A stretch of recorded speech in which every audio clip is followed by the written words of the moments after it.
There's no doubt about it. The concerto has all the dramatic oomph, all the blood, sweat, tears, and triumph of the opera house.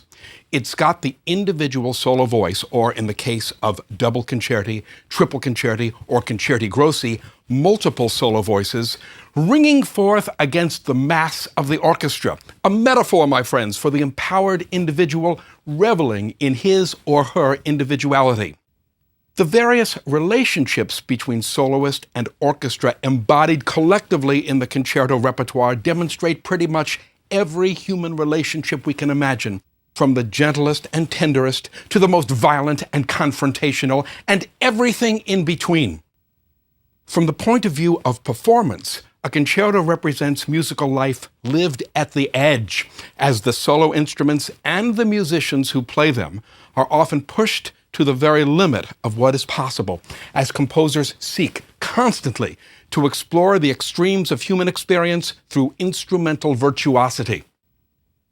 Because of the singularity of the soloist's voice, the range and immediacy of expression inherent in the concerto exceeds that of every other type of music excepting opera, which, as we will discuss, gave birth to the concerto during the late 17th century.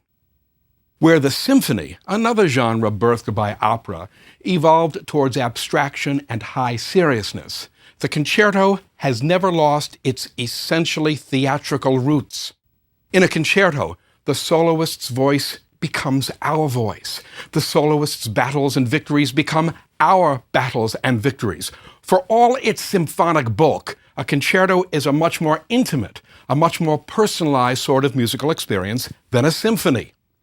And talk about a huge repertoire. The concerto was invented long before the symphony. As a result, Bach, Handel, Vivaldi, Corelli, and Telemann wrote scads of concerti, but among them, not a single symphony.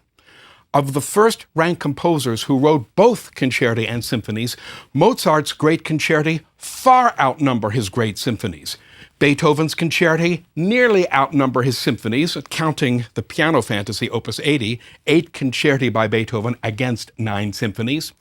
Brahms composed 4 concerti and 4 symphonies. We could go on, but you get the point. During the 18th and 19th centuries, at least as many concerti were composed as symphonies. And during the 20th century, well, forget about it. In terms of sheer number, the concerto was, by far, the single most important genre of orchestral music. So we've lots of repertoire to deal with and choose from, perhaps even too much. For this, I trust, we will be forgiven our omissions. As always, the essential goal of this sort of survey is not to cover exhaustively the entire repertoire. For that, my friends, the good Lord created textbooks, but rather to create a historical and musical context for the concerto.